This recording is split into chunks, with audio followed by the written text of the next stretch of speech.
I tried Transak wallet app for 7 days. Here's the shocking truth. When I first opened the Transak app, I expected a normal crypto wallet. But after 7 days, the shocking truth is that Transak isn't really a wallet, it's a bridge between traditional finance and the world of crypto. On day 1, I realized Transak's real strength lies in simplicity. It allows you to buy, sell, and swap crypto directly from your bank account or credit card without needing a separate exchange. Most people get this wrong. They think crypto on-ramps are complicated or risky, but Transak makes it feel as easy as shopping online. By day 2, I had linked my payment method and tested a small Bitcoin purchase. The verification process was fast and the transfer landed in my chosen wallet within minutes. Transak supports over 160 countries and works with major wallets like MetaMask and Trust Wallet, all through a clean, web-based interface. Midweek, I tried selling crypto back to fiat.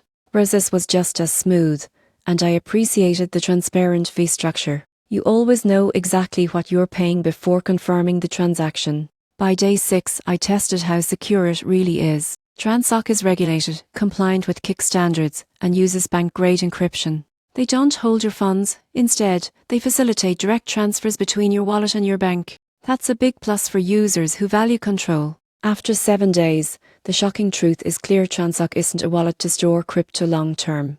It's a powerful tool to move money in and out of the crypto ecosystem easily, safely, and legally. If you're new to crypto and want a stress-free way to buy or sell assets without juggling exchanges and networks, Transak might be your new favorite bridge between fiat and blockchain. It's fast, user-friendly, and built for the real-world investor.